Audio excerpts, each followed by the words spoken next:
दोस्तों, मेरे चैनल पर आपका स्वागत है। ये कहानी है आर्यन नाम का लड़का का, जो उत्तर प्रदेश के एक छोटे से गांव में अपने माँ रजनी के साथ रहता था। पिता बचपन में ही गुजर गए थे। घर में सिर्फ माँ बेटे का सहारा था। माँ खेतों में मजदूरी करती, फिर रात को गांव की औरतों के कपड़े सीकर 5 रुपए और कमा लेती। आर्यन अक्सर अपनी माँ को कहता, माँ जब मैं बड़ा हो जाऊंगा तो तुम्हें कभी काम नहीं करने दूंगा। माँ मुस्कुराकर उसके सिर पर हाथ फेर देती, बेटा तू बस अच्छा इंसान बन जाना, यही मेरा सपना है।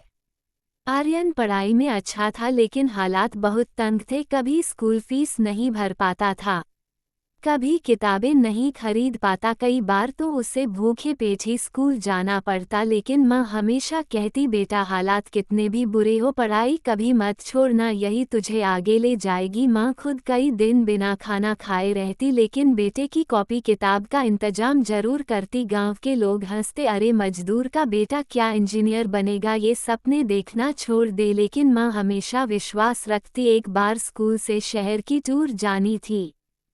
फीस और खर्चा मिलाकर 600 चाहिए थे। आर्यन रोते हुए बोला, माँ मैं नहीं जाऊंगा। लेकिन माँ ने कहा, बेटा तू जाएगा जरूर। रात को आर्यन ने देखा कि माँ अपने कानों की छोटी सी बालियां बेच आई थी। उस दिन पहली बार आर्यन को समझ आया कि माँ का प्यार कितना गहरा है।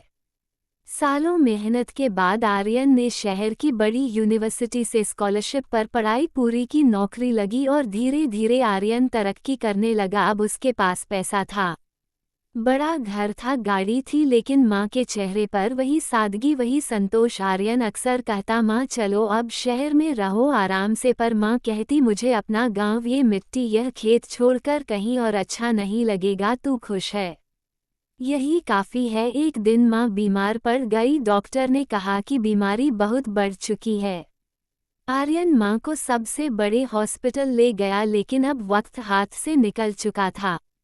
माँ आखिरी वक्त पर बोली, बेटा याद है तू कहता था कि बड़ा होकर मुझे मंदिर ले जाएगा, गंगाजल पिलाएगा, शायद अब वह सपना अधूरा ही रह जाएगा। आर्यन रोते हुए बोला, नहीं माँ, मैं वादा करता हूँ ये सपना अधूरा नहीं रहेगा। माँ की आंखें धीरे धीरे बंद हो गई। माँ के जाने के बाद आर्यन टूट चुका था, लेकिन उसने माँ के सपने को अधूरा नहीं रहने दिया। वह माँ की तस्वीर साथ लेकर गया, गंगा किनारे बैठा, माँ की तस्वीर के सामने गंगाजल रखा और रोते हुए बोला, माँ आज मैं तेरा अधूरा सपना पूरा कर रहा हूँ। तू नहीं है, लेकिन तेरी मौजूदगी हर जगह है। हवा में हल्की सी ठंडक थी, जैसे माँ ने बेटे को आशीर्वाद दिया हो। इस कहानी से हमें ये सीख मिलती है कि माँ के सपने कभी छोटे नहीं होते। वह अपनी जिंदगी की हर खुशी त्याग देती है, सिर्फ हमारे लिए। शायद इसीलिए कहा जाता है, माँ के बिना इंसान अधूरा है।